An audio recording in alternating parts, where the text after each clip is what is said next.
সিলেটে সংবাদ সম্মেলন করে প্রবাসী পরিবারের সম্পত্তি রক্ষার আহ্বান জানিয়েছে সুনামগঞ্জের জগন্নাথপুর উপজেলার রানীগঞ্জ ইউনিয়নের আহমদবাদ গ্রামের তসরুদ্দিনের ছেলে মোহাম্মদ আফাস চৌধুরী।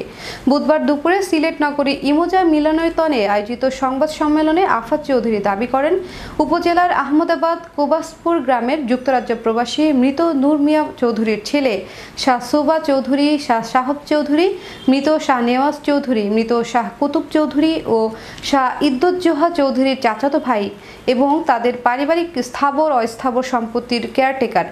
চাচাতো ভাইদের মধ্যে মরহুম শাহ নেওয়াজ চৌধুরীর দেশে থাকা স্ত্রী সোহেনা চৌধুরী তার আত্মীয় স্বজন প্রবাসী পরিবারের সকল সম্পত্তি আত্মসাৎ করার অপচেষ্টায় লিপ্ত হয়েছেন।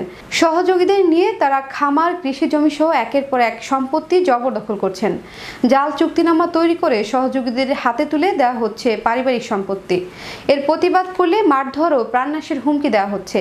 প্রবাসে থাকা পরিবারের অন্য সদস্যরাও এ ব্যাপারে অসহায় হয়ে পড়েছেন বলে দাবি করছেন আফাস চৌধুরী। প্রবাসী পরিবারটির সম্পত্তি রক্ষা ও কেয়ারটেকার হিসেবে নিজের পরিবারের নিরাপত্তার জন্য সরকার ও স্থানীয় প্রশাসনের কাছে সহযোগিতা কামনা করছেন তিনি।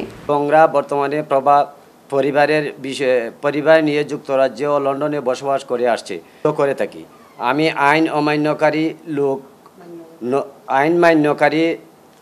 আইন মান্যকারী লোক জায়গার সম্পত্তি বিভিন্ন গুরুত্বপূর্ণ কাগজপত্র নিয়ে ঘরের দরজা তালাবদ্ধ করে অজ্ঞাত স্থানে তার বোনের বিষয়ে জিজ্ঞাসা করিলে সে জানায় তার বোন ও তার স্বামীর